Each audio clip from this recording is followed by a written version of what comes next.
Assalamualaikum warahmatullahi wabarakatuh. Terima kasih Bapak Ibu Guru yang sudah meluangkan waktunya di sini. Kita akan berbagi dan belajar bersama ya. Izinkan saya Heru Aditya Sanjaya selaku calon guru penggerak angkatan 9 sekaligus PLT Kepala Sekolah SD 19 Tanjung Raya. Bukan saya di sini yang lebih pintar atau lebih baik dibanding Bapak Ibu Guru. Mohon kerjasamanya kita saling berbagi, saling belajar. Nanti kalau misalnya ada masukan, pertanyaan dan lain-lain, mohon keaktifannya ya Bapak Ibu. Baiklah, di sini saya akan membahas yaitu tentang budaya positif ya. Budaya positif ini adalah materi di modul 1.4 calon guru penggerak ya. Nah, di budaya positif ini nanti akan saya paparkan beberapa hal dan mungkin nanti ada sedikit praktik ya. Sebelumnya Bapak Ibu Guru ya, apakah itu budaya positif? Mungkin ada yang bisa memberikan tanggapan. Tentunya adalah budaya yang baik yang ada di sekolah kita dan yang akan kita citakan, yang akan kita terapkan ya.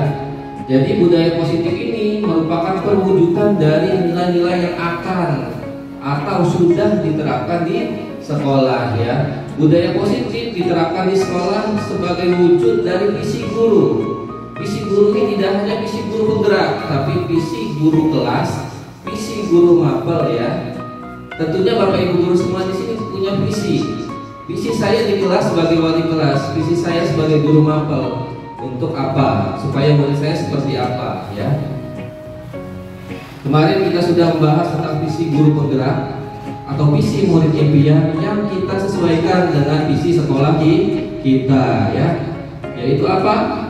Visinya membentuk atau mewujudkan peserta didik yang berkarakter. Setelah itu cerdas ya. Cerdas, berkarakter, bertakwa. Urutannya apa yang pertama? Bertakwa. Setelah bertakwa cerdas, kemudian terampil, apalagi berkarakter, kemudian nasionalis. Yang terakhir adalah karena ada revisi tambah 2 kata terakhir yaitu nasionalis dan berwawasan global ya. Jadi itu adalah visi sekolah kita yang terbaru ya, terkait kemarin ada revisi visi dari pendampingan individu yang kedua bersama Bapak pengajar praktik. Pada siang ini kita akan membahas 8 poin dari budaya positif. Yang pertama, perubahan paradigma pelajar, kemudian yang kedua disiplin positif, yang ketiga nilai-nilai kebajikan, kebutuhan dasar manusia, motivasi perilaku manusia, posisi kontrol guru, keyakinan kelas, dan segitiga restitusi. Oke, kita masuk ke pembahasan pembelajaran paradigma baru. Tentunya di pembelajaran paradigma baru ini sudah banyak Bapak Ibu Guru di sini terangkan di kelas ya, baik selaku wali kelas maupun selaku guru mapel. Oke, jadi pembelajaran paradigma baru ini ya, sebelumnya saya tanyakan dulu. Di kelas itu seringnya Bapak Ibu Guru itu menerapkan pembelajaran seperti apa? Apakah pembelajaran yang berpusat pada guru atau teacher center, atau pembelajaran yang berpusat pada murid? Oke, silakan tunjuk tangan yang berpusat pada murid, yang sudah menerapkan pembelajaran berpusat pada murid. Ya, silakan. Tadi siapa? Bu Sulis, siapa lagi? Ya, Bu Ina sudah menerapkan pembelajaran berpusat pada murid. Siapa lagi? Ya, Pak Andi. Yang lain silakan, jangan ragu-ragu. Ya, pembelajaran berpusat pada murid itu contohnya ringkasnya adalah Bapak Ibu menerapkan pembelajaran yang memfasilitasi murid untuk aktif, bisa melalui diskusi, bisa melalui praktik suatu pembelajaran IPA misalnya ya, atau kesenian, praktik nari ya misalnya. Kemudian Bapak Ibu misalnya pembelajaran yang membuat karya, atau Bapak Ibu melatih keberanian anak-anak presentasi di depan, itu sudah pembelajaran yang berpusat pada murid. Ya, berarti sudah sebagian besar yang menerapkan pembelajaran yang berpusat pada murid. Tentunya di sini yang tidak tunduk tangan saya rasa memang saya sering supervisi kelas juga, saya lihat sudah sebagian besar sudah menerapkan pembelajaran yang berpusat pada murid. Ya. Oleh karena itu, pembelajaran yang berpusat pada guru atau teacher center dengan metode ceramah, menurut Bapak Ibu itu zaman sekarang gimana diterapkannya? Apakah masih perlu menggunakan metode ceramah? Apakah kita harus beralih ke pembelajaran yang berpusat pada murid? Ya. Berarti penting mana? Baik mana pembelajaran yang berpusat pada murid atau guru? Berpusat pada murid ya. Kenapa? Karena kita memfasilitasi dengan pembelajaran yang membuat siswa itu akhir ya. Tentunya karena pembelajaran berpusat pada murid ini adalah pembelajaran yang merupakan paradigma baru ya.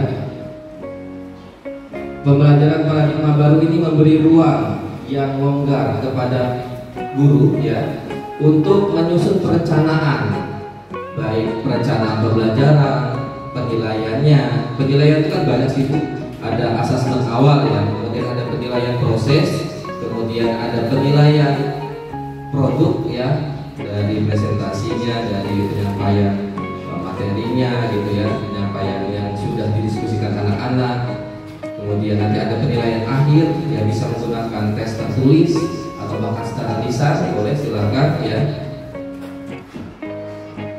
Yang tentunya semuanya itu muaranya adalah tujuannya untuk apa Bapak Ibu guru?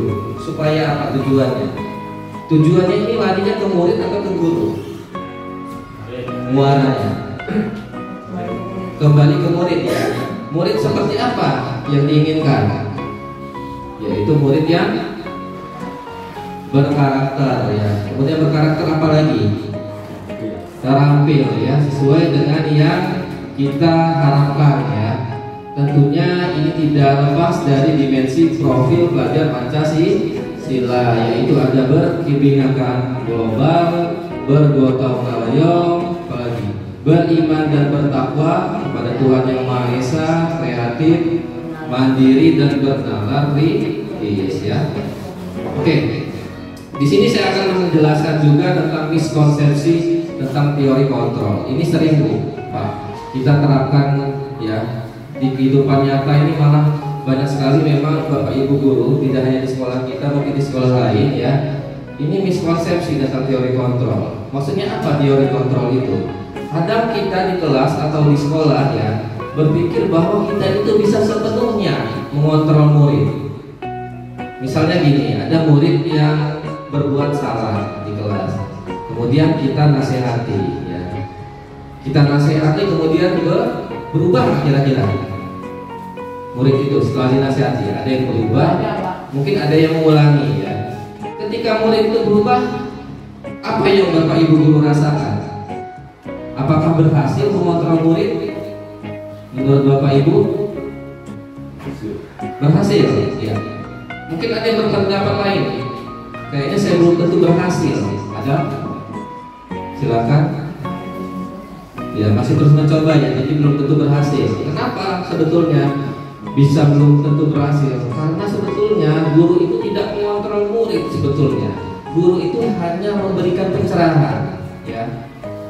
Yang mengubah diri dia yang dari tidak baik menjadi baik itu siapa? Yang murid itu sendiri. Berarti guru ini hanya menciptakan kesadaran pada murid itu. Ketika murid itu tidak ada kesadaran, berarti murid itu, misalnya gini, ketika wali kelas ada di kelas, murid itu tertib. Pada suatu ketika Bapak Ibu guru mungkin ada yang sakit, tidak masuk sekolah. Nah, anak ini kalau tidak punya kesadaran yang tadinya tertib ini, karena tertibnya takut sama gurunya, ternyata bukan tertib sadar. Berarti motivasinya seperti apa? Motivasinya masih eksternal atau masih dari luar, karena pengaruh takut sama guru, takut dihukum ya. Lain hal kalau misalnya murid itu sudah sadar, dia melakukan kesalahan, Bapak Ibu guru memberikan nasihat sehingga dia berubah, kemudian bahkan dia muncul kesadaran. Yang terjadi apa ketika Bapak Ibu guru tidak masuk? Apakah dia tetap tertib? Tetap tertib. Ya. Kemudian ilusi yang kedua, semua penguatan positif efektif dan bermanfaat. Apakah iya?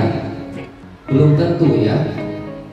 Semua penguatan positif itu efektif dan bermanfaat. Itu kita harus sesuaikan dengan kondisinya, ya, kondisi anak itu, kondisi lingkungannya, karena lingkungannya itu sering berpengaruh. Kemudian yang ketiga, ilusi bahwa kritik dan membuat rasa bersalah mampu menguatkan karakter. Apakah mampu dengan membuat anak itu berasa bersalah bisa menguatkan karakter? Dia cuma rasa bersalah nih, ya. Saya misalnya sebagai murid, ya, karena datang terlambat ke sekolah, murid itu merasa bersalah sama gurunya. Ya, sebetulnya belum tentu, ya, belum tentu dia akan berubah, ya. Kalau hanya sekedar rasa bersalah, ya. Kenapa? Karena murid itu perlu tahu konsekuensinya dari dia melakukan salah. Bukan hanya rasa bersalah saja. Kalau misalnya saya tidak memakai topi, apa akibatnya ketika saat upacara tidak pakai topi anak itu? Tentunya nanti akan mendapatkan teguran dari guru karena menyalahi aturan sekolah. Kemudian yang keempat, ilusi. Ilusi ini hayalan, ya, bahwa orang dewasa berhak memaksa. Apakah kita berhak memaksa murid?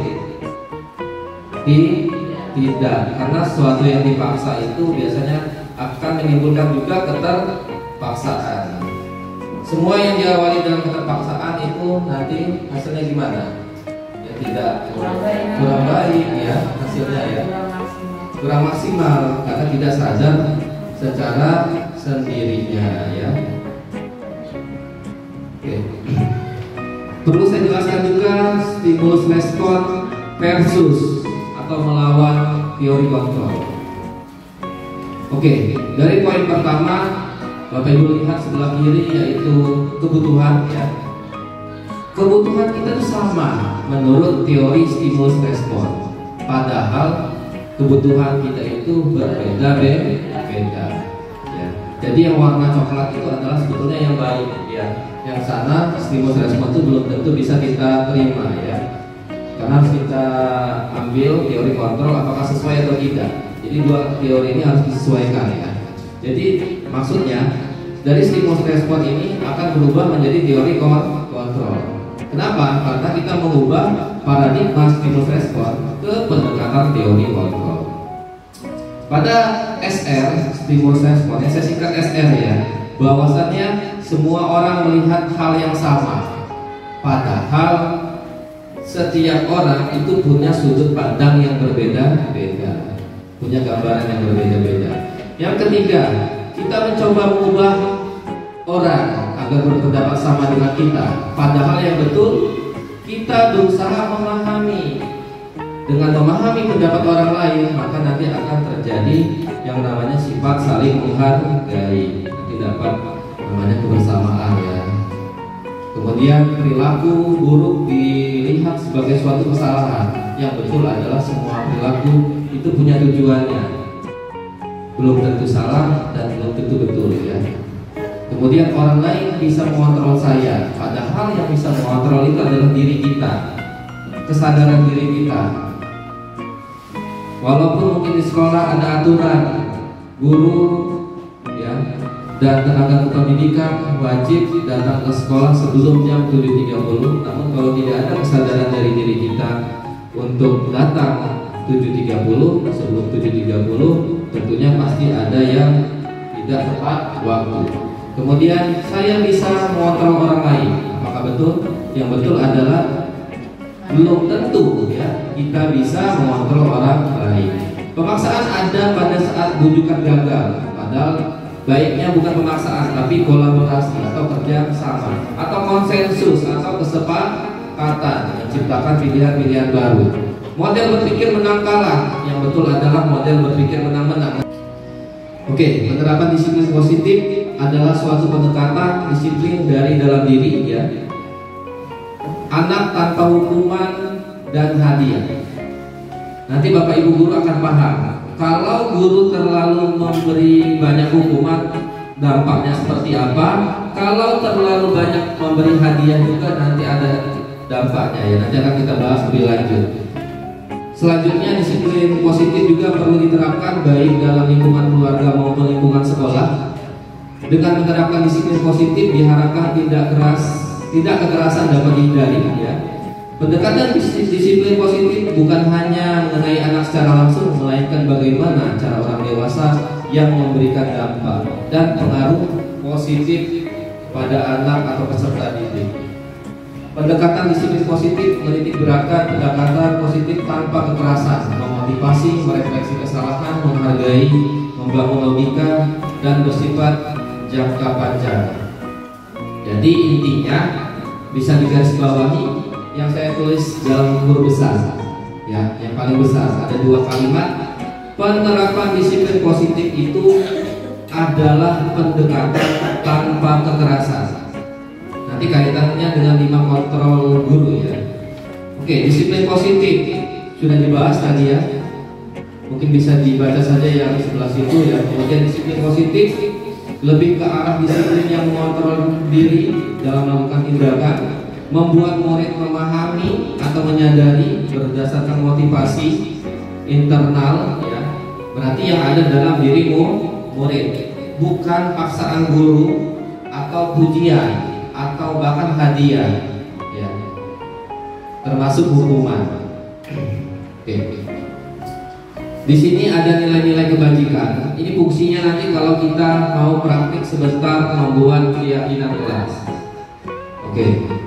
Yang perlu Bapak Ibu resapi bahwasannya nilai-nilai kebajikan itu adalah sifat-sifat positif manusia yang merupakan tujuan mulia yang ingin dicapai setiap individu. Nilai-nilai tersebut bersifat universal dan lintas bahasa, bisa digunakan oleh tidak hanya di Indonesia, tapi semua negara pun bisa menerapkan sesuai dengan bahasanya masing-masing. Ya, disesuaikan dengan adat istiadat atau suku bangsa atau agamanya sebagai latar belakang masyarakat. Ya, tadi kita sudah bahas profil pelajar Pancasila ada 6 ya. Kemudian ini yang warna kuning adalah nilai-nilai kebajikannya Bapak Ibu. Jadi nanti kalau Bapak Ibu sudah menyusun keyakinan kelas, gak usah panjang-panjang nulis peraturan kelasnya. Dia masuk ke dalam kebijakan kebajikan universal saja. Misalnya gini, ada murid yang terlambat, nanti nilai keyakinan yang Bapak Ibu ingatkan ke anak-anak adalah komitmen atau disiplin. Misalnya ada anak yang membuli di kelas, nanti nilai kebajikan yang dimunculkan di keyakinan kelas itu adalah toleransi atau saling menghargai ya, atau menghormati boleh. Kemudian misalnya anak itu terbiasa ya di kelas itu ketika diberi tugas terlambat mengumpulkan atau bahkan lupa bawa buku, alat tulis, itu nanti kaitannya kita bisa ingatkan nilai kebajikannya itu yang perlu ditingkatkan adalah mandiri ya. Kemudian misalnya di kelas Bapak Ibu anak-anaknya misalnya ya, itu ada yang tidak melaksanakan tugas piket, tidak menjaga kebersihan, berarti nilainya apa yang perlu disampaikan kebajikannya? Kolaborasi atau kerja sama ya, di situ ada yang kerja sama ya. Misalnya ada yang sakit, sedangkan anak itu nggak peduli, masih ribut aja temannya padahal sakit gigi ya, berarti empati ya, itu ya intinya itu seperti itu ya. Itu nanti akan menjadi keyakinan kelas. Oke, sebelumnya perlu Bapak Ibu guru pahami pula 5 kebutuhan dasar manusia. Ini kaitannya dengan karakteristik murid kita. Tanpa kita memahami ini nanti kita tidak bisa menerapkan yang namanya keyakinan kelas dengan baik ya. Apa 5 kebutuhan dasar manusia? Ya, bertahan hidup. Mohon nanti menjawabnya dengan keras ya, supaya nanti terekam suaranya, atau nanti dibantu dengan mic ya, boleh ya. Yang lain boleh tanpa mic juga nggak masalah, yang penting keras suaranya. Yang kedua apa kebutuhan dasar manusia? Kasih sayang. Iya, kasih sayang. Ya, Bu Ina sudah, Pak. Saya juga sudah. Lanjut yang lain, yang ketiga apa? Kebebasan. Kebebasan. Ya, bagus Pak Nur Sodik. Yang ketiga kebebasan. Yang keempat kesenangan ya Bu Ayu ya. Kemudian yang terakhir ya penguasaan ya. Yang kelima. Tentunya kelima hal ini harus kita pahami ya. Poin nomor 1 kita jabarkan apa kebutuhannya. Ya tentunya anak-anak kalau di kelas gimana? Ya tentu ya harus kita perhatikan anak-anak ini udah sarapan apa belum gitu kan. Jangan sampai malah berangkat sekolah tidak sarapan. Berarti kita sesuai dengan kebutuhan dasar yang pertama, yaitu bertahan hidup. Kalau dia tidak sarapan, apakah konsentrasi memperhatikan penjelasan atau berdiskusi dengan murid dengan temannya? Tidak ya. Kemudian yang kita perlu pahami apa? Tempat tinggalnya. Ya. Nanti ada sewaktu-waktu permasalahan kita bisa namanya copy visit atau kunjungan ke rumah murid ya. Kemudian kesehatannya, jangan sampai nanti karena guru terlalu fokus di kelas sampai nanti ada yang sepertinya sakit perut cuma dia malu atau dia kepalanya pusing ya. Dia tidak ngomong ya. Tahu-tahu pingsan ya. Ya, kemudian yang kedua kasih sayang, yaitu rasa diterima. Bayangkan kalau di kelas itu ada yang membuat kasih sayang itu berkurang. Maksudnya gimana? Ada yang membuli. Kira-kira kasih sayangnya gimana di kelas? Ya akan membuat situasi kondisi sekolah, kondisi kelas yang tidak menyenangkan ya, tidak sesuai dengan kebutuhan kasih sayang. Yang ketiga harga diri ya. Kemudian ada mandiri ya. Biasakan di kelas Bapak Ibu guru untuk membiasakan murid kita mandiri ya. Jadi tanpa disuruh ya. Ya memang kalau ada murid-murid tertentu yang harus kita arahkan ya perlu Bapak Ibu ya. Untuk murid yang sudah mandiri perlu ditingkatkan, dipertahankan. Itulah tugas kita sebagai pendidik ya. Kemudian yang terakhir untuk kesenangan ya. Bermain, humor itu perlu juga Bapak Ibu. Makanya langkah baiknya Bapak Ibu ketika pembelajaran itu kurang atau sudah tidak fokus bisa menerapkan namanya ice breaking yang membuat fresh kembali ya dan konsentrasi kembali. Kemudian motivasi perilaku ini yang disampaikan tadi di awal. Ketika murid itu ya, ketika murid mempunyai motivasi dari luar, itu disebut apa? Tadi motivasinya dari luar diri murid karena aturan sekolah, karena gurunya. Namanya motivasi ekstrinsik atau eksternal ya. Berarti ya dari luar karena adanya ajakan. Diajak dulu, disuruh dulu, baru mulai melakukan. Itu namanya masih motivasi ekstrinsik. Lain hal kalau motivasi intrinsik berarti sudah mulai timbul kesadaran dari dirinya ya. Jadi tanpa diminta sudah berinisiatif melakukan hal-hal yang diharapkan ya. Oke, motivasi perilaku ya. Saat guru memahami ketiga motivasi perilaku, maka dapat memilah motivasi yang ada pada murid ya. Jika murid memiliki motivasi perilaku untuk menghindari ketidaknyamanan atau hukuman ya, maka motivasi itu yang ada namanya dari eksternal ya. Jika sudah sadar namanya internal ya, sudah disampaikan tadi. Hukuman, konsekuensi dan restitusi ya, yang berkenan menjelaskan perbedaan hukuman, konsekuensi dan restitusi di situ. Silakan.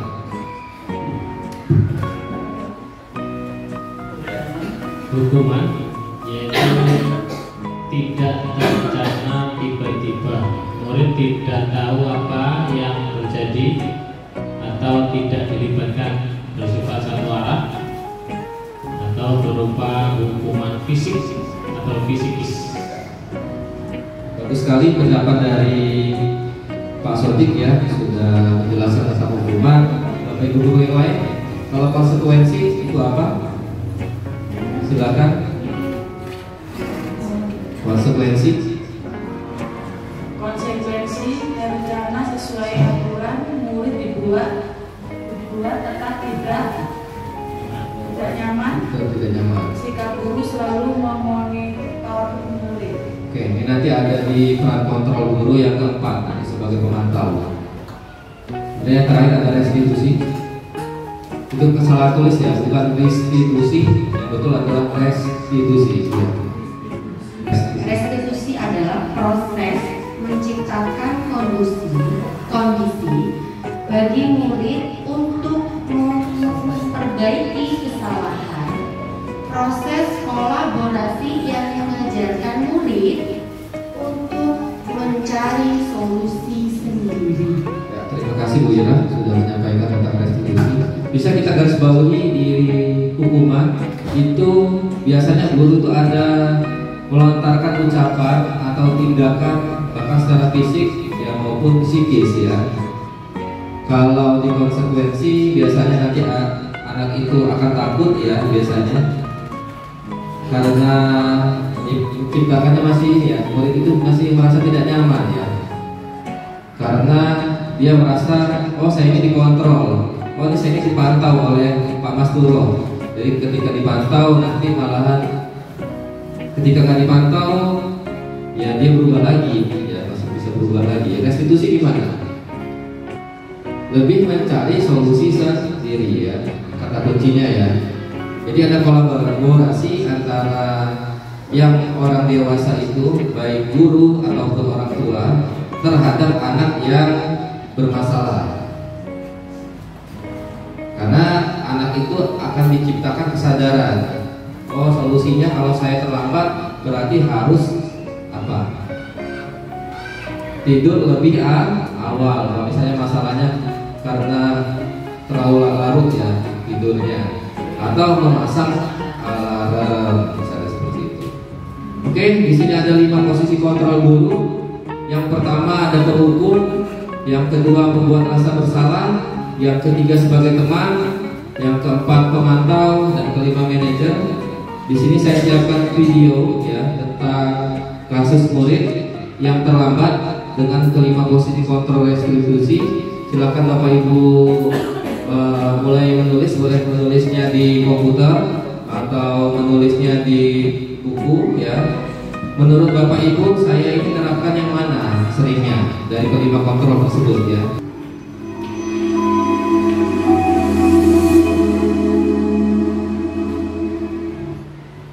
Posisi kontrol itu adalah 1. Posisi penghukum, 2. Posisi pembuat merasa bersalah, 3. Posisi teman, 4. Posisi pemantau atau monitor, dan 5. Posisi manajer. Untuk lebih memahami kelima posisi tersebut, mari kita saksikan kasus Naren yang terlambat hadir 20 menit di sekolah dan melihat bagaimana kelima posisi kontrol dalam menghadapi masalah tersebut.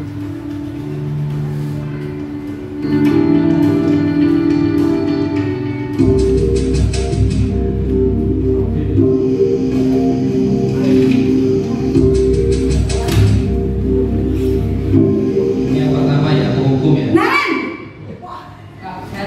sini kamu. Selamat pagi Bu. Selalu terlambat. Kamu deh, pasti terlambat. Maaf Bu, saya Apa? Apa coba? Alasan kamu apa lagi? Kapan sih kamu tidak terlambat? Malas sekali ya kamu jadi anak. saya Dasar pemalas. Gak kapok-kapok sih kamu. Sudah berapa kali terlambat? Sana, kamu keliling lapangan basket 2 kali. kenapa saya harus ke lapangan basket Bu? Kenapa? Kamu melawan ibu? Berani-beraninya jawab. Sudah terlambat, masih berani jawab pula. Sekarang, keliling lapangan basket 5 kali sekalian. biar kapok. Cepat, pergi sana ke lapangan basket.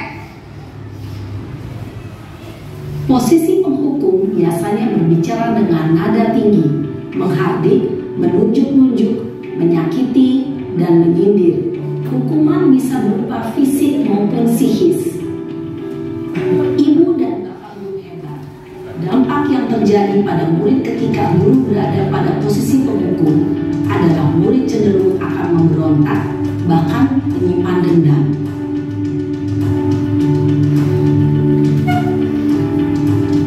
Posisi yang kedua, membuat rasa bersalah ya.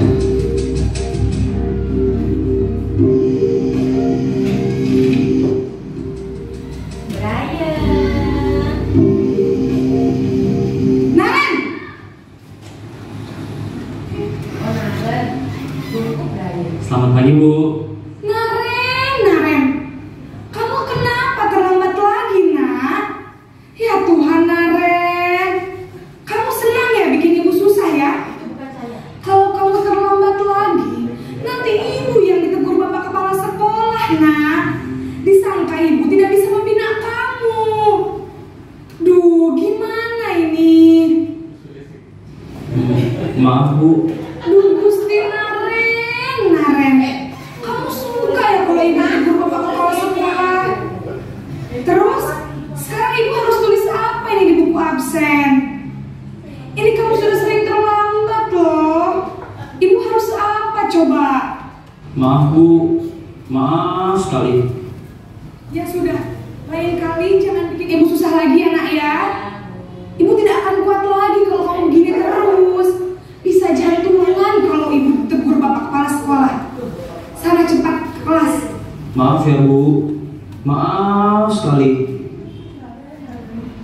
Yang rasa bersalah ya. Posisi pembuat rasa bersalah berbicara dengan nada tenang, cenderung lembut. Namun kata-kata yang diutarakan membuat murid merasa menjadi orang yang gagal, memandang buruk dirinya sendiri, merasa tidak berharga, dan tidak sanggup membahagiakan orang lain. Ketika guru mengambil posisi pembuat rasa bersalah, murid akan menganggap dirinya yang bersalah dan ia akan menyimpan emosi negatif tersebut di dalam dirinya.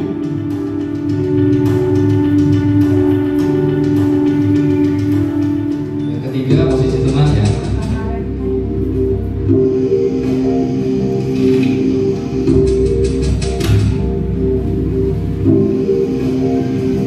Naren!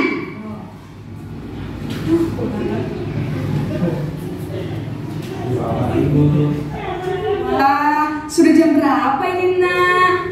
Terlambat lagi ya, sayang? Iya, Bu. Habis ibu saya lupa bangunkan saya, Bu. Kamu malah menyalahkan ibu kamu. Kamu bukannya anak yang larinya paling kencang. Kok terlambat sih? Iya, Bu. Saya memang terlambat bangun tadi. Jadi, biarpun saya lari kencang, tetap gak kekejar, Bu. Ya sudah sana. Nanti lain kali larinya lebih kencang lagi ya. Biar gak terlambat lagi. Bikin seneng ibu. Demi ibu. Bisa kan? Bisa lah, Bu. Ya sudah sana masuk kelas. Ibu beresin urusan absen kamu. Kamu ini ada-ada saja.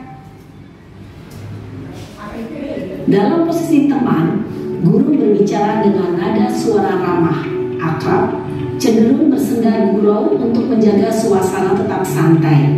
Murid akan merasa senang, aman, dan akrab dengan guru.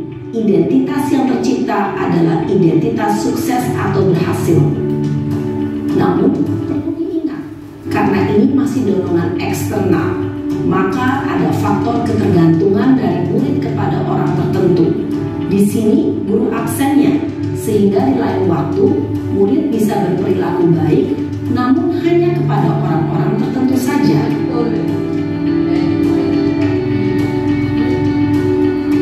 Yang keempat, posisi pemantau atau monitor. Ini kalau sekolah sudah punya tata tertib atau keyakinan kelas. Naren!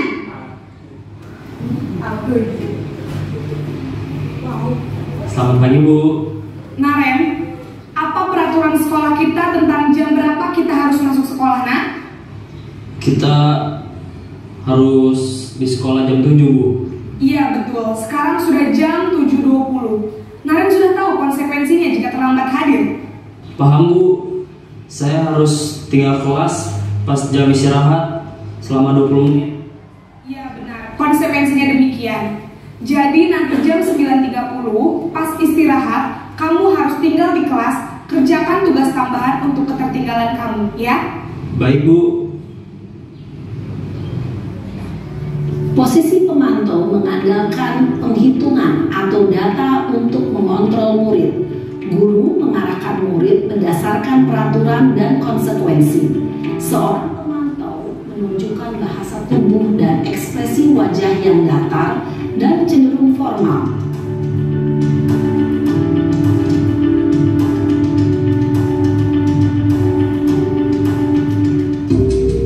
Posisi yang diharapkan ya sebetulnya ya. Tapi kalau belum nanti kita proses dari posisi pemantau. Dan di tempat juga bisa. Naren!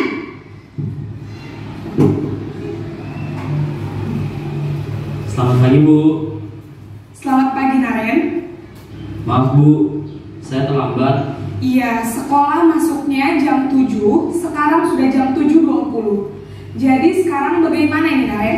Maaf, Bu. Saya lupa setel alarm saya semalam. Baiklah, menurut kamu, keyakinan sekolah yang mana yang perlu kamu tingkatkan? Menghargai diri sendiri dan orang lain mungkin ya, Bu. Setuju. Jadi, apakah Naren meyakini prinsip saling menghormati tersebut? Iya, Bu. Saya meyakininya. Apakah Naren bersedia memperbaiki masalah keterlambatan ini? Bersedia, Bu. Bagaimana kamu akan perbaiki masalah keterlambatan ini?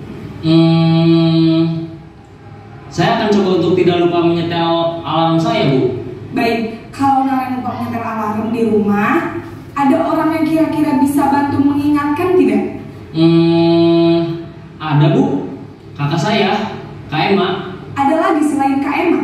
Selain Kak Emma, ada ibu saya. Baik, jadi yang mengingatkan Naren adalah Kak Emma dan ibu kamu ya?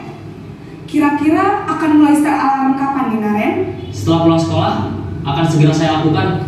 Baik, jadi Naren akan setel alarm untuk bangun besok pagi dan akan diingatkan oleh kakak dan ibunda Naren ya. Ada lagi yang mungkin perlu dilakukan, Naren, agar tidak terlambat bangun lagi? Tidak ada, Bu. Baik, Naren, terima kasih untuk kerjasama kamu. Sekarang kamu perlu kembali ke kelas untuk belajar. Baik, Bu. Terima kasih. Posisi manajer adalah posisi kontrol yang disarankan untuk membimbing murid memiliki sikap disiplin yang positif, yaitu murid yang mandiri, bertanggung jawab, dan dapat memecahkan masalah. Tujuan dari posisi ini adalah agar murid dapat berefleksi atas tindakannya. Guru akan dengan tulus memberikan pertanyaan-pertanyaan bermakna, sehingga membuat murid dapat belajar dari kesalahannya dan mencari sebuah solusi untuk menyelesaikannya. Ibu dan bapak guru hebat, setelah mengamati adegan kelima posisi kontrol tadi, kira-kira posisi mana yang paling ideal? Posisi mana yang dapat menunjang motivasi intrinsik murid? Ya, tentu posisi manajer. Posisi ini memang posisi ideal yang ingin dituju setiap pendidik. Pada posisi inilah guru dapat menerapkan disiplin positif yang berpihak pada murid, yang memerdekakan murid. Perjalanan seorang pendidik tentunya tidak mudah untuk sampai pada posisi seorang manajer. Namun, tujuan kita pasti, yaitu menciptakan murid-murid yang mandiri, merdeka, dan bertanggung jawab. Semoga penggambaran 5 posisi kontrol yang telah diperlihatkan ini dapat menjadi ajang refleksi bagi kita semua, agar dapat terus mengasah dan menerapkan disiplin positif yang memerdekakan murid. Mari terus berlatih dan bersemangat. Selamat menerapkan. Salam dan bahagia Ibu dan Bapak Guru hebat. Terima kasih Bapak Ibu Guru yang sudah memperhatikan kelima posisi kontrol tadi. Jadi betul sesuai yang disampaikan pada video video bahwasanya untuk posisi kontrol yang terbaik itu adalah posisi kontrol sebagai manajer. Untuk bisa menjadi posisi kontrol manajer, Bapak Ibu guru harus menguasai yang namanya, nanti kita akan pelajari juga namanya restitusi, ya, restitusi, ya. Jadi dalam menerapkan posisi kontrol sebagai manajer, Bapak Ibu harus menguasai 3 langkah, yaitu menstabilkan identitas, ya. Yang kedua, validasi tindakan yang salah. Yang ketiga, menanyakan keyakinan. Kalau Bapak Ibu cermati di video tadi, video yang kelima, ya, yaitu sebagai manajer, itu ada semua 3-3-nya, ya, langkahnya yang diterapkan oleh guru. Saya kembalikan lagi ke slide tadi karena ada yang perlu kita perhatikan untuk sebentar, ya. Oke, pada posisi penghukum itu bisa bersikap fisik dan psikis. Kalau mungkin dulu masih zaman kita sekolah, ya, kita mungkin pernah mendapatkan hukuman secara fisik, mungkin menggunakan rotan atau menggunakan tahu-tahu kapur itu lah, ya, kapur atau penghapus sampai ke badan kita. Kapur gunanya untuk apa? Untuk menulis, menyampaikan pembelajaran. Ada nggak hubungannya dengan badan kita? Enggak, ya, mengenai badan. Jadi penghukum ini, ya, apa penghukum? Penghukum tadi itu melakukan, ya, dengan membuat tidak nyaman, kan, muridnya, ya, membuat rasa takut pada murid, dan kadang hukumannya itu tidak rasional, ya. Hukumannya hormat pada bendera 1 jam, padahal bukan kaitannya dia melanggar peraturan itu saat tidak tertib melaksanakan mengikuti sebagai peserta upacara, bukan, atau berkeliling lapangan padahal bukan pelajaran olahraga. Sebetulnya kalau hukuman itu sesuai dengan yang dilaksanakan, ya bisa saja sebetulnya, tapi ya alangkah baiknya kita memilih kontrol sebagai manajer. Kalau tidak bisa, ya sebagai pemantau atau teman, ya, minimal. Kalau membuat rasa bersalah, sepertinya kita ini rasanya ditakut-takuti, ya. Murid merasa takut karena takut gurunya mendapatkan masalah pada membuat rasa bersalah. Berarti kita sama-sama negatif nih, ya. Kalau teman gimana? Teman, guru bisa akrab dengan teman, tapi perlu ada batasannya. Terlalu akrab juga nanti akan tergantungan, ya, ketika guru itu tidak hadir, atau dia patuhnya hanya pada guru itu saja, yang guru yang disenanginya, ya. Itu efek dari kontrol sebagai teman, ya. Ketika guru yang disayangi atau disukainya itu tidak hadir, atau bahkan dia naik ke kelas yang lain yang perilakunya beda gurunya, ya, sikap atau kontrolnya beda gurunya, maka dia tidak akan mengikutinya karena motivasinya masih eksternal karena pengaruh orang tersebut. Kalau pemantau, Bapak Ibu, coba direfleksi bersama, di kelas sudah ada belum peraturan kelas yang dipasang? Sudah, ya? Kalau ada kelas yang belum dipasang, ya silahkan dipasang atau mungkin terlepas, ya. Mudah-mudahan di sini saya perhatikan memang ketika berkeliling sudah ada semua peraturan kelas. Namun dicek lagi Bapak Ibu, kalau misalnya kalimatnya masih kalimat negatif, silahkan diubah menjadi kalimat yang positif, ya. Misalnya jangan bertengkar, atau menggunakan kata jangan atau tidak, itu baiknya menggunakan kata yang positif. Biasanya kalau kita ini kan terbiasa yang dilarang itu malah yang dilakukan, maka kita mengurangi hal itu menggunakan kalimat yang positif. Bagus, nanti bisa diubah menjadi keyakinan kelas. Keyakinan kelas tadi sudah menggunakan nilai-nilai kebajikan tadi, Bapak Ibu, ya. Ya, manajer. Jadi manajer itu menggunakan nilai-nilai kebajikan dan menggunakan 3 prinsip restitusi yang, ya, kita berfokus ke sini lagi, ya. Pembuatan rasa bersalah. Gurunya bilang gini, saya kecewa dengan perbuatanmu. Itu sebenarnya kalau sudah membuat anak itu berrasa bersalah, ya, dia akan masuk ke poin 2, ya, membuat rasa bersalah. ada rasa kekecewaan guru atau bahkan rasa takutnya guru, khawatir nanti dilihat dengan yang lain ya, bahwa tidak tertib kelasnya. Kemudian teman, ada kalimat ayo berubah demi Pak Guru, demi Bu Guru. Ayo berubah demi, berarti dia berubah demi siapa? Demi gurunya. Ketika gurunya ganti, belum tentu ya akan berubah. Kembali lagi makanya, kalau pemantau gimana? Ya itu tadi yang saya sampaikan, bahwa kelas harus punya peraturan kelas. Bagus kalau peraturan itu menjadi keyakinan ke kelas. Jadi anak-anak itu tahu kalau terlambat konsekuensinya ini, tapi konsekuensi itu logis ya. Konsekuensinya ya saatnya pemantau ya. Jangan sampai kita memberikan konsekuensi yang tidak logis ya. Terbukti Sinaren tadi kan, Sinaren tadi nolak mau keliling lapangan 2 kali. Apa hubungannya dia terlambat sama keliling lapangan kan? Kecuali kalau terlambatnya di jam olahraga. Kebetulan tadi pemanasan ya. Nyambung nggak kira-kira? Masih nyambung ya. Dia terlambat seperti itu ya. Lanjut.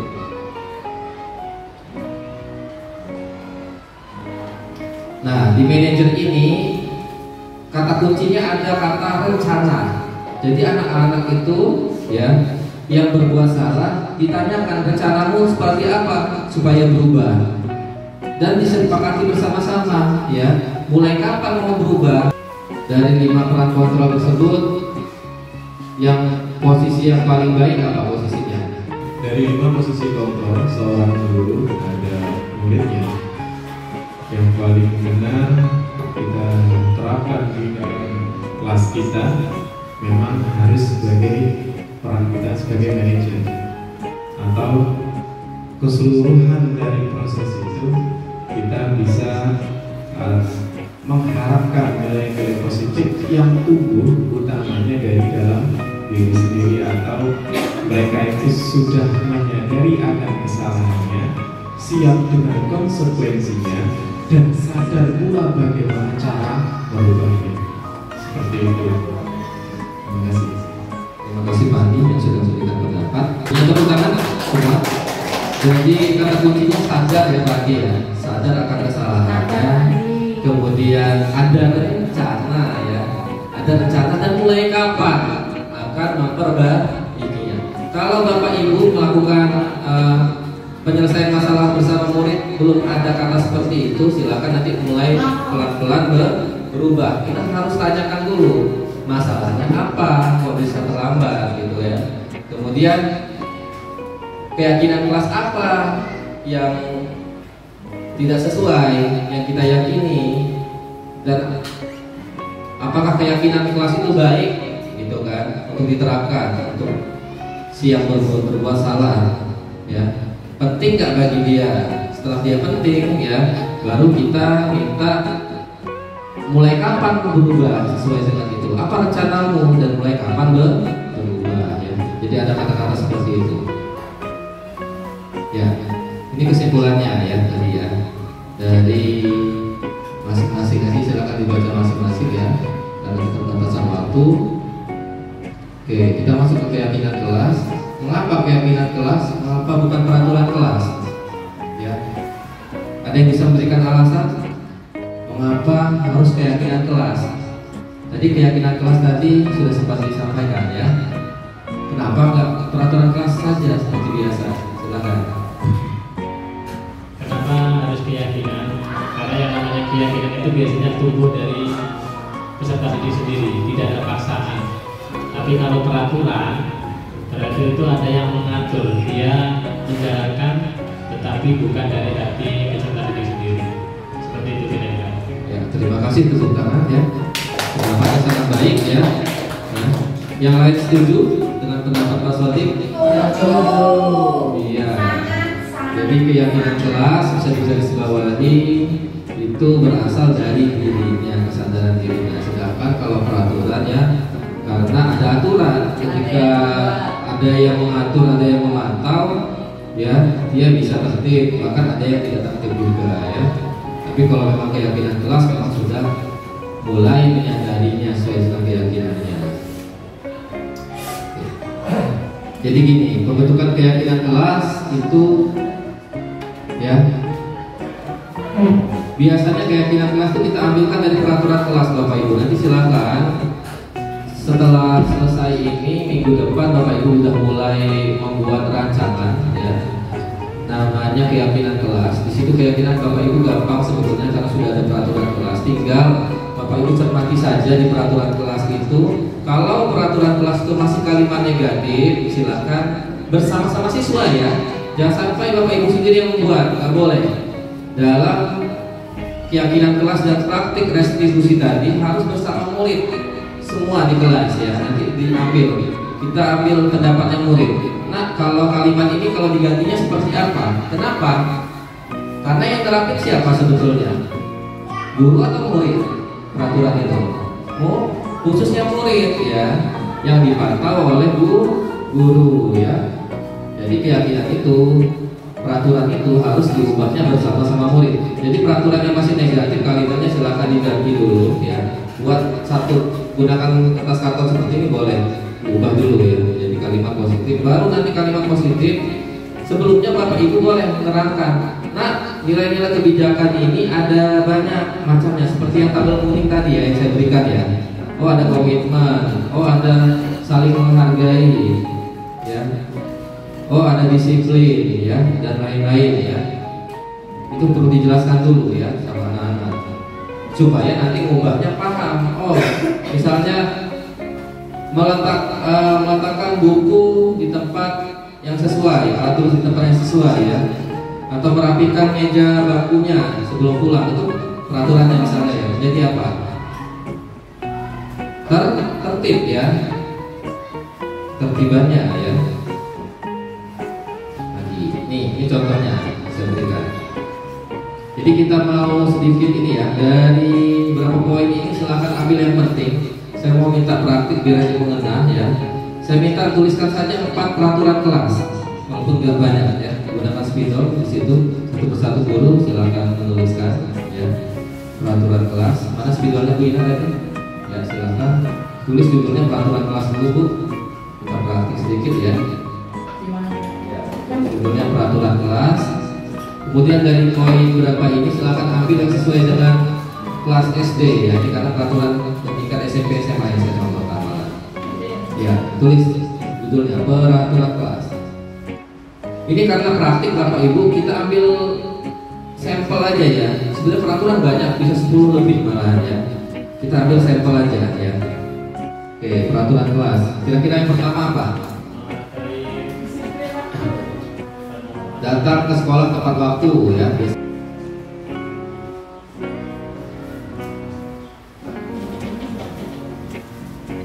Yang kedua, kira-kira Bapak Ibu gunakan mic boleh?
Bu Ina yang sudah menyampaikan peraturan kelas. Kebetulan malah yang ditulis ini sudah kalimat positif semua ya. Coba kalau kita pikirkan kalimat negatifnya seandainya ada di ruang kelas Bapak Ibu ya. Seandainya ya. Ya, tidak mengejek ya. Apalagi kira-kira yang masih kalimat negatif. Jangan membuang sampah sembarangan. Padahal kalimat tertibnya sudah kita tuliskan, yaitu menjaga ketertiban, kebersihan lingkungan, ya, gitu ya. Apalagi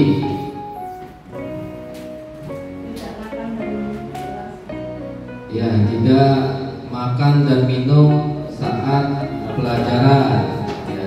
Berarti apa yang baiknya? Kalau masih kalimat negatif seperti itu, makan dan minum pada saat jam istirahat, ya. Jadi usahakan jangan menggunakan kata tidak dan jangan, ya. Nah, dari 4 itu kita ubah ke keyakinan ke kelas, ya. Saya bagikan kertas ya satu-satu, nanti tinggal ditempel lagi di bawahnya, boleh, nggak apa-apa. Nanti ditulis judulnya keyakinan kelas, ya. Oke, diambil satu dulu satu. Oh, bagaimana?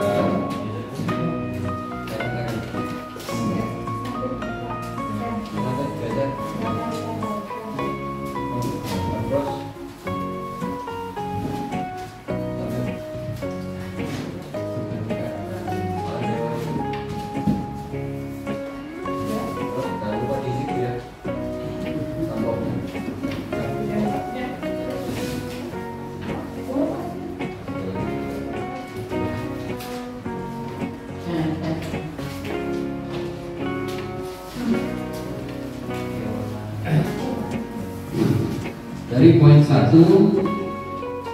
saya bagi aja ya, jangan ditulis semua ya, nanti nggak kebagian ya. Siapa yang bersedia menjawab nomor 1? Kira-kira untuk menjadi keyakinan kelas, spidolnya Bu Ina bentar.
Dari yang nomor 1 dulu, untuk datang ke sekolah tepat waktu itu nilai kebajikan universalnya apa?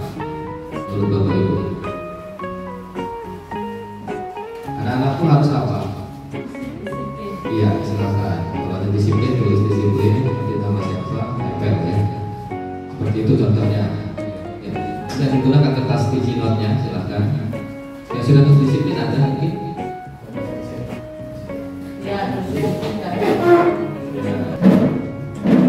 Jadi nilai kebajikan tadi kan ada toleransi, menghormati, integritas, mandiri, menghargai, empati, kreativitas, kerjasama, percaya diri, komitmen. Ya. Itu contohnya. Contohnya masih banyak yang lain ya.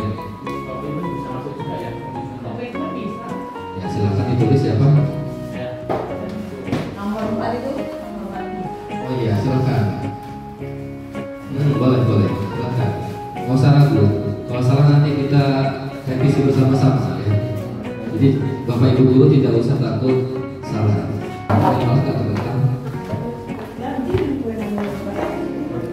Masih aman ya. Ya. Baru poin 1 sama 4. Nomor 1 tuh bisa Bu, satu lagi ya, keyakinan. Tidak hanya disiplin.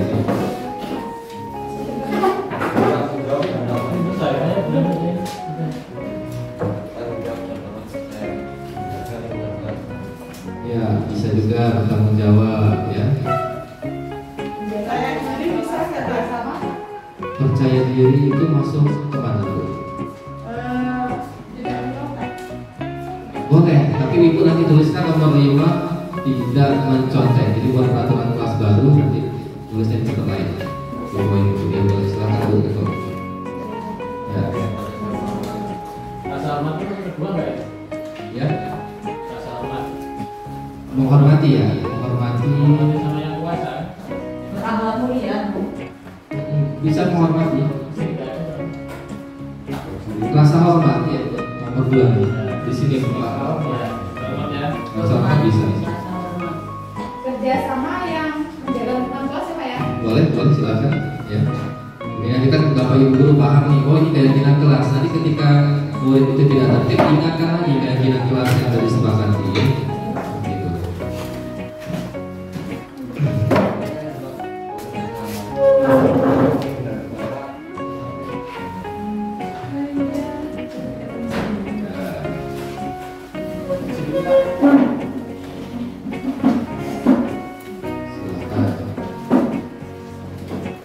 Nanti yang mau nambah silakan, ini masih kosong ya.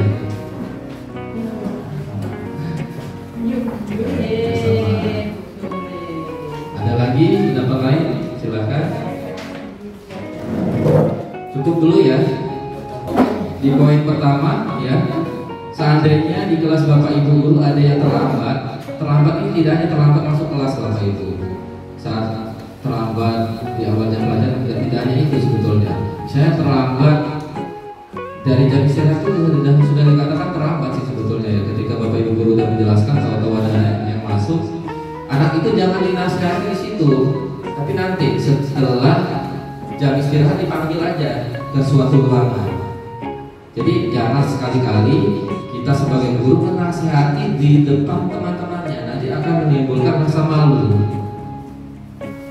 Sampaikan saja ke anak-anak, nanti siapa yang terlambat. Nanti aman karena terlambat setelah jam ini, nanti temui Bapak di ruangan ya. Baiklah, kita lanjutkan kembali pembelajarannya anak-anak semua. Di sebelah anak-anak yang lain tahu nanti si ini akan dipanggil ya. Nanti akan diselesaikan masalahnya. Tapi jangan sekali-kali menyelesaikan di depan teman-teman yang lain.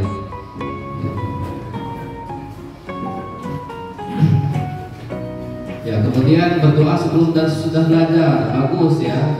Jawabannya sesuai ya, yaitu rasa hormat ya. Rasa hormat ya, berdoa sebelum dan sesudah belajar. Apalagi selain itu? Nah, selain rasa hormat, menghargai. Berarti menghargai apa? Maksud menghargai waktu ya. Kemudian menjaga lingkungan kelas. Ini ada dua menjaga maksudnya, yaitu menjaga kebersihan, bisa juga menjaga ketertiban atau keamanan ya. Berarti di situ ada yang menjawab keyakinan kelasnya bacanya bertanggung jawab. Berarti kaitannya dengan menjaga kebersihan. Berarti setiap anak sudah bertanggung jawab ya keyakinan kelasnya. Positif kan nilainya ya. Kemudian melaksanakan tugas pikir bersama-sama supaya kelas itu bersih ya kan, yang nomor 3 kan. Berarti itu juga bekerja sama. Jadi nilai keyakinan kelasnya ada dua, yaitu bertanggung jawab dan kerjasama. Kemudian yang keempat, memperhatikan penjelasan guru. Berarti menghormati. Boleh menggunakan juga yang lain apa selain menghormati? Tadi ada di video tadi. Menghargai diri sendiri dan orang lain. Kalau Bapak Ibu guru mau berkeyakinan kelas, singkat saja nulisnya, menghargai saja. Jadi menghargai itu maksudnya adalah diri sendiri dan orang lain. Yang kelima, tidak mencontek. Tulisannya seperti Bapak Ibu. Iya, percaya diri. Nilai keyakinannya ya, bagus ya. Saya setuju ya. Bapak Ibu guru yang lain setuju untuk tidak mencontek adalah percaya diri? Setuju? Adakah ide lain? Tidak mencontek? Integritas boleh, kata integritas keyakinannya. Integritas atau percaya diri. Kalau di kelas rendah nggak mungkin kita sampaikan integritas. Yang kita sampaikan adalah percaya diri. Ya di kelas tinggi mungkin sudah bisa menggunakan kalimat-kalimat yang dengan bahasa seperti itu atau kejujuran.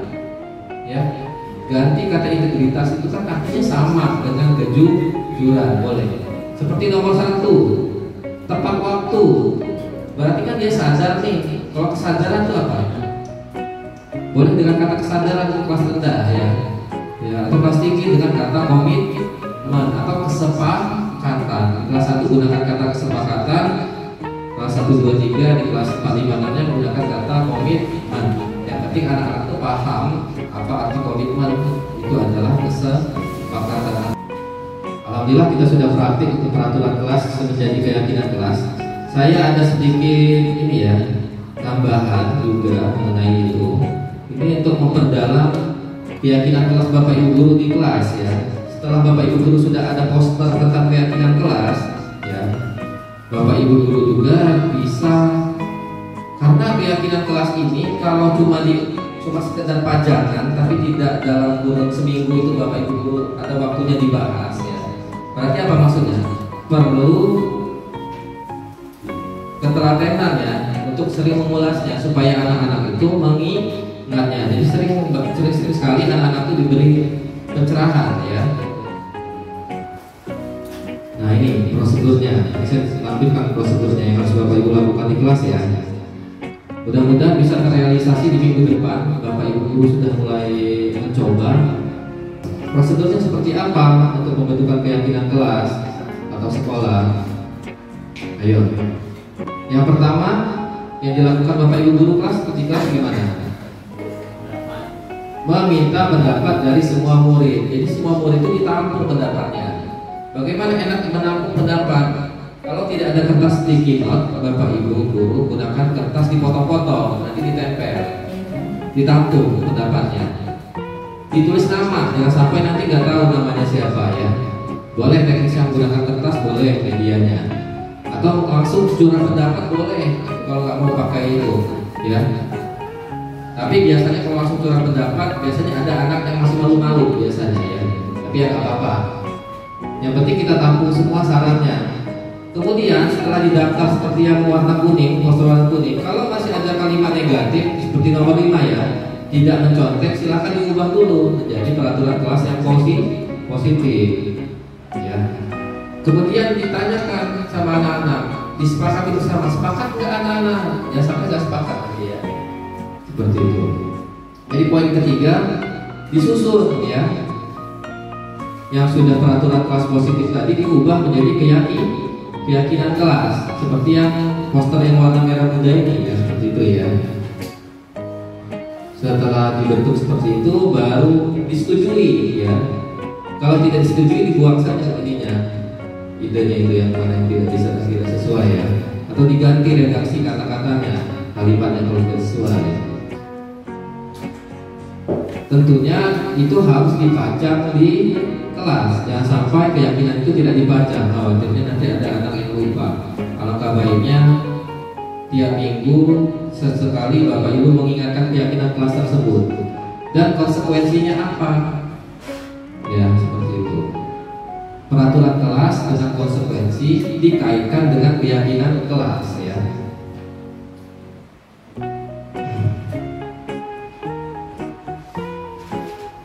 Kemudian Bapak Ibu guru juga bisa menggunakan kegiatan tampak seperti atau tidak tampak seperti. Ini menggunakan kertas karton juga atau kertas lain boleh. Nanti ada model menggunakan huruf T. T itu maksudnya gini Bapak Ibu guru. T ya. T ini ada tabel tampak, di sini tidak tampak. Jadi T itu membentuk T sebetulnya. T yang sini sebelah kiri tampak, yang kanannya tidak tampak. Ini saya contohkan di slide. Itu menggunakan tabel T. Nanti ada tabel I. Ya. Langkahnya seperti apa? guru memberikan salah satu keyakinan kelas. Jadi nggak semua Bapak Ibu guru kalau mau ini ya, kalau kita mau bersama-sama di kelas tinggi baiknya bisa menganalisis. Kalau di kelas rendah kayaknya cukup di keyakinan kelas. Saya ingatkan kembali di sini tolong diambil baiknya. Oh saya masih masih biasanya menerapkan peran kontrol sebagai penghukum dan sebagai teman. Oh saya harus berubah sebagai pemantau dan manajer. Oh saya di kelas masih menggunakan peraturan kelas, belum menggunakan keyakinan kelas. Oh ini ilmunya. Jadi silakan kegiatan ini Bapak Ibu sama-sama resapi sebagai tanggung jawab kita sebagai pendidik yang nanti akan diminta tanggung jawabnya. Imbas perbuatan kita terhadap murid dari apa yang kita lakukan nanti akan ada tanggung jawabannya. Makanya kalau yang masih tidak sesuai nanti pelan-pelan kita berubah. Yang penting ada niatnya. Selanjutnya setiap kelompok di sini ya langkahnya ya. Guru memberikan salah satu keyakinan kelas. Jadi dari 5 poin itu mau sebanyak-banyak. Misalnya gini. Kalau Bapak Ibu guru mau buat tabel T sama tabel Y nanti dianalisa ya. Bapak Ibu guru nggak usah ambil semuanya 5. Misalnya Bapak Ibu guru ngambil cukup yang disiplin saja. Untuk minggu ini yang dianalisa bersama guru sama murid kelas tinggi ya. Nanti di minggu depannya lagi guru kelas tinggi atau mungkin anak yang sudah bisa dianalisa ya. Dengan kesepakatan yang lain. Oh minggu depannya rasa hormat yang kita analisa menggunakan tabel T dan tabel Y. Itu kenapa digunakan seperti itu? Supaya anak-anak lebih bersapi. Oh, yang tampak yang harusnya seperti apa keyakinan kelas? Oh, yang tidak tampak seperti apa? Itu namanya tabel T atau tabel tidak tampak dan tampak. Nantinya tabel Y nanti ada lagi. Terlihat nanti ya lah ya, dilihat saja nanti ya. Oke. Nah, ini maksudnya ya. Ini contoh keyakinan kelas 1. Silakan ya Pak, boleh diwakili oleh Pak Masturo selaku guru kelas 3. Yang pertama Bapak. Setiap anggota kelas perlu belajar. Ya. Coba. Yang kedua, setiap anggota kelas perlu senang. Ya. Yang ketiga, setiap anggota kelas perlu melakukan tugas. Ya. Yang selanjutnya, setiap anggota kelas perlu saling menghormati, saling menghargai. Ya. Setiap anggota kelas perlu merasa aman. Ya. Jadi seperti ini Bapak Ibu, saya lanjutkan dari penjelasan Pak Masturo tadi. Tadi kan keyakinan kelas sudah ini ya Bapak Ibu ya. Oke. Nah, di sini ya. Oh ini senang kata kuncinya. Oh ini menghargai. Ini A. Ini memang sedikit, tapi ini untuk mengingatkan supaya anak-anak tidak terlalu banyak menghafal. Kalaupun di kelas itu mau dibuat panjang seperti ini boleh. Nanti ada kata setiap anggota kelas perlu disiplin. Setiap anggota kelas perlu saling menghormati. Seperti yang tadi ini kan saling menghargai ya. Setiap anggota kelas harus kerja sama dalam apa tadi ya? Ya, dalam menjaga ketertiban atau kebersihan di lingkungan. Boleh silakan. Tapi usahakan tidak terlalu panjang Bapak Ibu ya. Karena maksudnya keyakinan ini supaya meresap, benar-benar hafal ya. Kalau dia terlalu panjang nanti khawatirnya lupa ya. Kalau di keyakinan kelas 5, silakan Pak dibaca. Silakan Bu. 1. Selalu bersikap positif. 2. Senantiasa menjadi diri terbaik. 3. Percaya dan menghormati orang lain serta barang miliknya. 4. Berkomitmen terhadap setiap tugas. 5. Senantiasa membantu. Ya, terima kasih Bu Ina ya, selaku guru kelas 5 sudah menyampaikan keyakinan kelas 5 ya. Coba Bapak Ibu perhatikan di poin nomor 4, berkomitmen terhadap setiap tugas. Kalau anak-anak masih kurang paham berkomitmen, khusus di kelas di bawah kelas 5, misalnya kelas 1, 2, 3, itu silahkan mengganti kata komitmen itu menjadi apa? Kesepakatan atau sepakat, setuju. Ya, menggunakan kalimat yang bersinonim dengan kata komitmen. Ya. Jadi gini Bapak Ibu, Di kelas itu ditempel yang pendek-pendek ya kayak gini ya. Tapi Bapak Ibu boleh juga di bawahnya menuliskan penjelasan. Boleh guru kelas 6 gunakan seperti ini karena sudah gak jauh rentang umur kelas 6 sama kelas 7 ya. Jadi ada poinnya apa, keyakinannya, penjelasannya harus apa, boleh silakan. Sekarang tabel T Bapak Ibu. Maksudnya gini tabel T yang saya sampaikan tadi. Kalau Bapak Ibu mau bahas di kelas, ya silakan gunakan tabel T. Tampak seperti dan tidak tampak. Nampaknya seperti apa? Misalnya kalau datang tepat waktu, yang tidak tampak menjadi gunakan T-nya silakan. Kalau kegiatan menggunakan tabel T, ya, T. Nanti Bapak Ibu buat T. Anak-anak, T ini maksudnya apa? Kolom sebelah sini adalah tampak seperti. Yang di sini tidak tampak dan tidak tampak gitu ya. Ini tampak, di sini tidak tampak. Tampaknya seperti apa? Kalau anak-anak melakukan namanya datang tepat waktu, ini namanya nampak. Kalau tidak tampaknya apa? Sering terlambat. Jadi tidak tampak itu yang negatifnya. Positifnya apa nih? Menyapa teman dan guru setiap hari. Kalau anak-anak ada yang acuh, berarti dia menjadi tidak hormat berarti ya. Keyakinan terakhir kan hormat nih. Ya. Dari kata hormat ini bisa dijabarkan. Oh, hormat itu menjadi menghormati waktu. Oh, menghormati orang lain. Di sini ada kata mengembalikan barang teman yang telah dipinjam dan mengucapkan terima kasih. Ini kan panjang sekali. Oh, ternyata nilai keyakinannya hanya hormat ternyata. Berarti menghormati apa? Barang teman. Ya, seperti itu. Kalau yang tidak tampaknya menggunakan kata tidak. Bisa dipahami untuk tabel T. Gampang ya. Oh, ini ada keyakinannya bekerja ya. Nanti buat T-nya. Sebelah sini tampak, di sini tidak tampak. Tekun bekerja dan menyimak guru, jadi tidak tampaknya tidak mendengarkan guru atau lanjut saat pelajaran. Ini jadi setiap tabel itu cukup satu, tidak bisa membahas keyakinan kelas lebih dari satu. Oh, disiplin, oh yang ini jadi rasa hormat, oh yang ini tanggung jawab jadi di sini. Bisa dipahami? Tabel itu hanya bisa membahas satu keyakinan kelas. Ya, lanjutkan lagi ke tabel Y. Tadi tabel T ya, sekarang tabel Y. Nah, tabel Y ini Bapak Ibu bisa lebih ini ya, membaginya lebih rinci. Oh, terdengar, oh terlihatnya seperti apa ya. Jadi dibuat huruf Y. Yang di atas jadi terdengar, yang bawahnya sebelah kanan terlihat, jadi berperilaku. Gitu ya. Dari salah satu keyakinan kelas.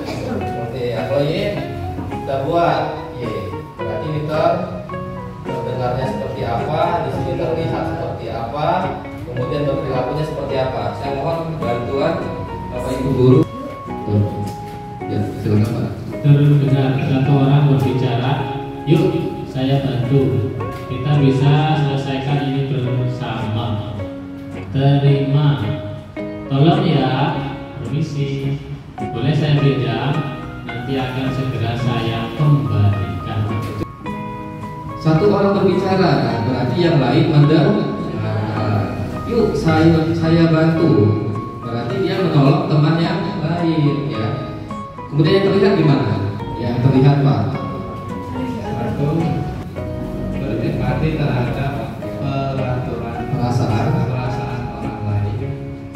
Yang kedua, memegang barang milik orang lain hanya dengan izinnya. Yang ketiga, mendekatkan dengan seks sama. Yang keempat, senantiasa berbuat baik. Yang terakhir, berbagi. Oke, saya ambilkan contohnya saja ya. Misalnya di kelas Bapak Ibu yang di poin terakhir, Bapak Ibu sering-sering lihat anak yang berbagi, punya makanan sedikit berbagi sama temannya gitu kan. Atau membantu temannya yang misalnya ada temannya yang agak kurang lancar membaca, dia tanpa disuruh guru malah membantu ngajari temannya. Berarti dia sudah menerapkan nilai berbagi ya. Itu yang terlihat dari sikapnya yang dilakukannya ya. Seperti itu. Kemudian yang terakhir berperilaku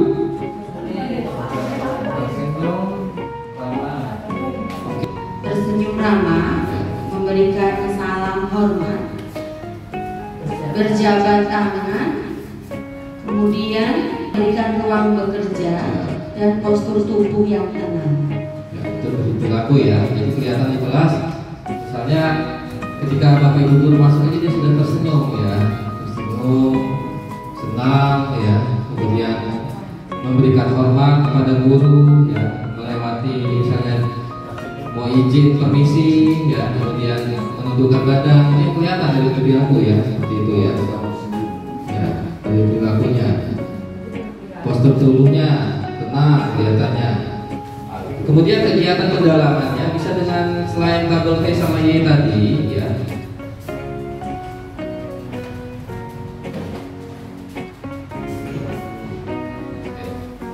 Bisa menggunakan kata tugas guru dan tugas murid. Jadi anak-anak itu paham kewajibannya. Kewajiban guru itu apa sebetulnya terhadap dia, kewajiban murid itu seperti apa. Jadi guru akan membuat bagan berisi 4 kotak. Masing-masing kotak diisi judul.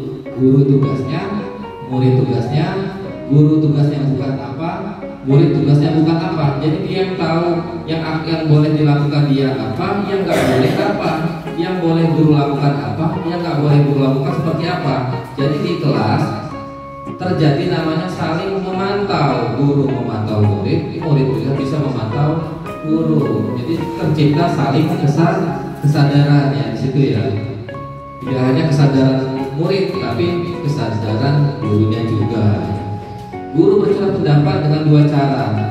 Bisa secara individu menggunakan kertas kuesioner. Kemudian bisa membentuk kelompok.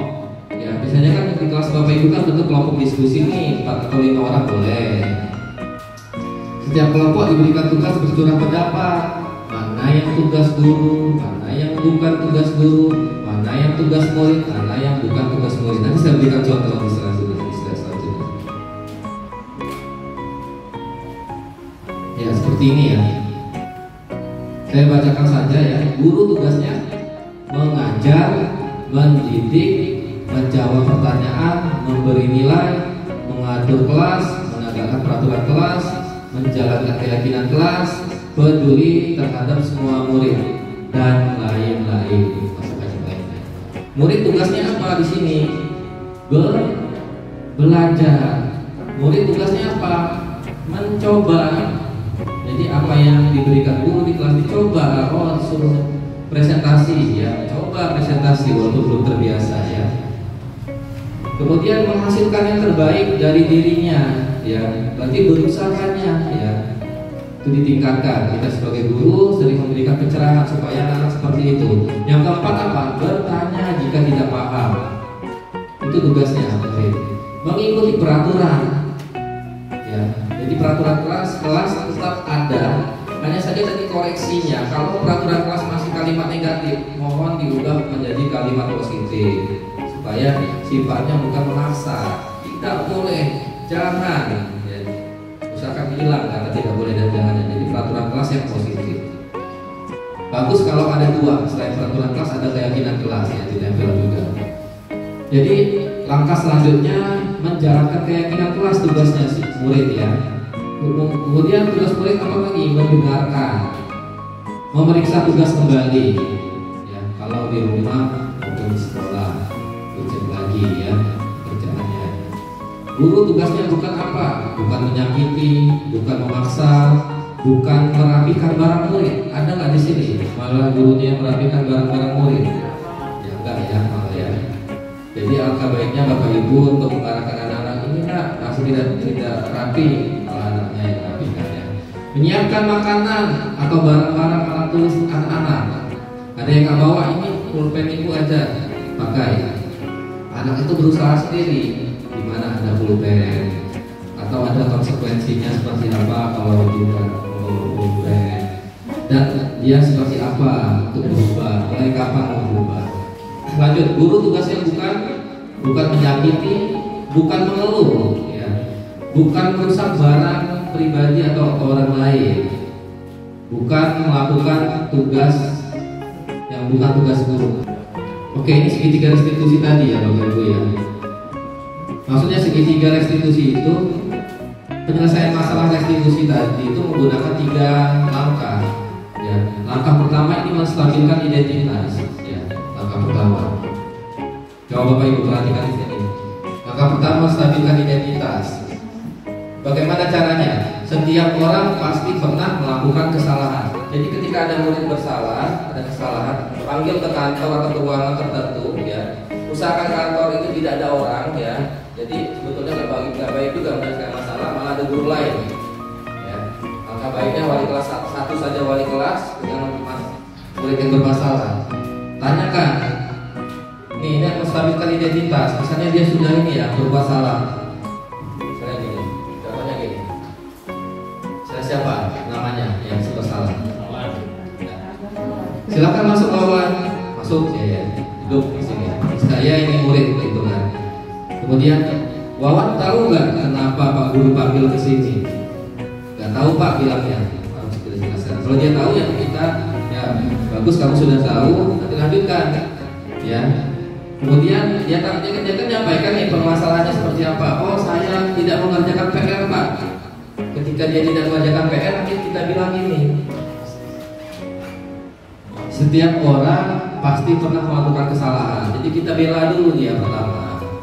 Nanti baru kita kita stabilkan dulu identitasnya ya.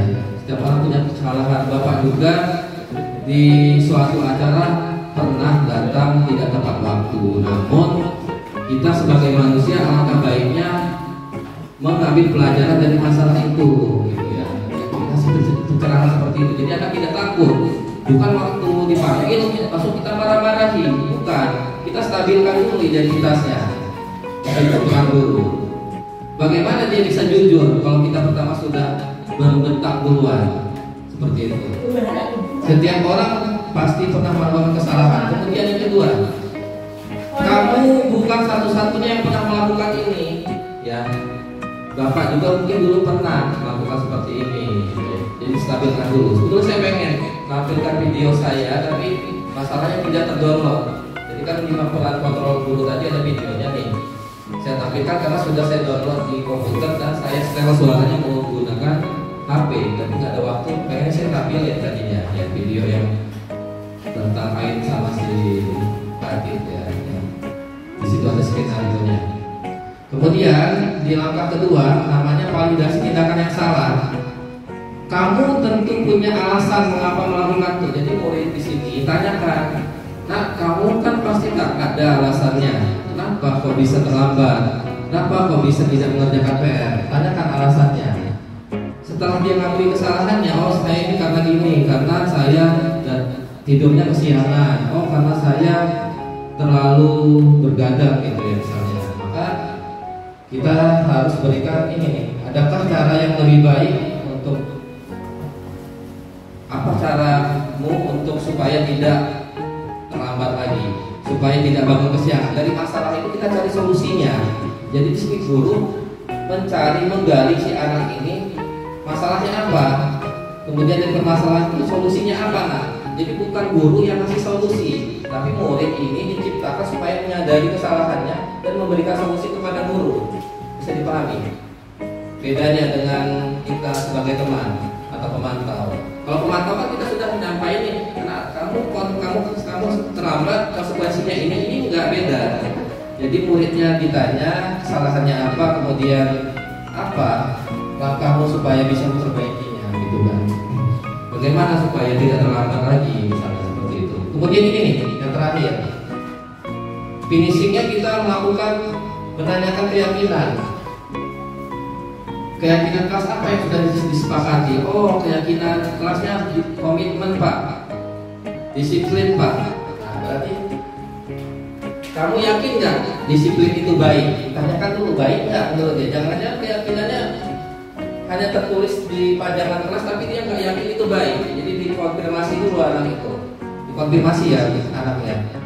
Menurutmu itu disiplin itu baik atau tidak? Tanyakan dulu angka baiknya. Setelah dia mengakui iya, ya baru nanti dilaksanakan pertanyaan-pertanyaan selanjutnya di sini.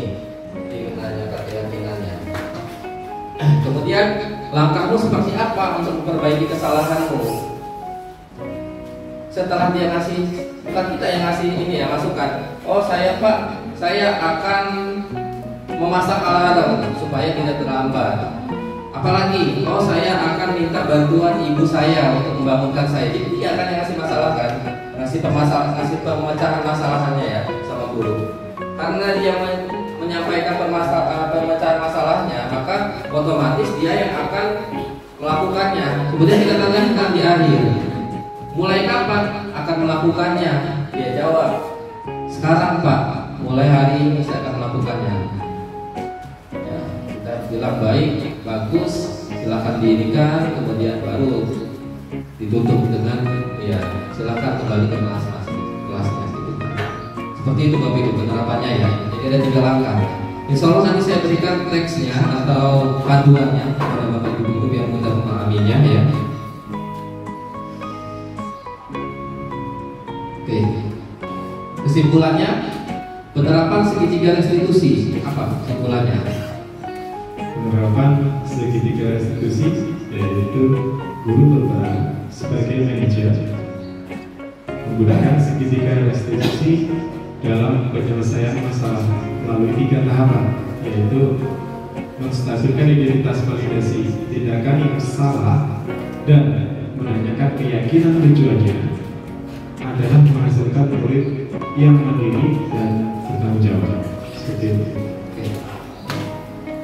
Nanti kalau masih ada yang kurang paham tentang restitusi ini saya berikan slide penjelasannya ya, seperti ini ya. Kemudian saya next saja. Ini sudah dibahas tadi dengan Pak Adi ya kesimpulannya ya. Penutup ya, terima kasih kesimpulannya yang sudah diberikan oleh Pak Adi dan teman-teman lain yang sudah berpartisipasi pada diseminasi budaya positif ini. Mudah-mudahan bermanfaat untuk kita ya. Kalimat penutup, dalam penerapan disiplin positif kita mampu mengontrol diri dan merefleksi diri sebagai guru. Guru itu sebagai among atau manajer untuk menuntut murid menjadi insan yang mandiri. Tujuannya ya, dan bertanggung jawab ya. Jadi Bapak Ibu Guru jangan lupa bahwa peran Bapak Ibu Guru tidak hanya mengajar, tapi juga mendidik, menuntun dari yang tidak baik menjadi baik, dan selalu mengingatkan keyakinan yang baik, keyakinan kelas yang baik tadi ya. Demikian diseminasi tentang budaya positif ya untuk Bapak Ibu Guru di SDN 19 Tanjung Raya. Pesan saya, rencana tidak lanjut kegiatan ini yaitu Bapak Ibu Guru di masing-masing kelas untuk membuat peraturan kelas yang positif, kemudian diubah menjadi keyakinan kelas, dan sama-sama berdiskusi dengan murid yang membuatnya ya, jangan membuat sendiri, tidak boleh, karena itu harus kata-kata murid yang dicerna di situ, bahkan disepakati dengan murid, mohon dibuat di kelasnya. Dan mudah-mudahan dengan dibuatnya itu dan Bapak Ibu Guru mungkin tiap minggu mengingatkan, bagus kalau mengingatkannya menggunakan tabel T dan Y, berarti sudah menggunakan sesuai dengan teorinya, ilmunya, hasanah ilmunya kita terapkan. Mudah-mudahan ada perubahannya. Dan mohon nanti kalau ada anak yang berbuat salah, kalau sudah memang anak-anak punya keyakinan kelas, kita bisa menyelesaikannya dengan segitiga restitusi ya, dengan menstabilkan identitas, validasi tindakan yang salah, dan menanyakan keyakinan dan kapan mulai berubahnya ya, seperti itu ya. Semoga bermanfaat pertemuan kali ini ya. Kita tutup dengan lafaz hamdalah, alhamdulillahirabbil alamin. Semoga bermanfaat, dan saya akhiri apabila ada kurang dan lebihnya dari penyampaian saya kali ini ya. Ini semua adalah tujuannya adalah untuk kemajuan sekolah kita dan untuk membentuk karakter anak-anak didik kita. Ya Bapak Ibu Guru, diambil hikmahnya saja, bergerak dan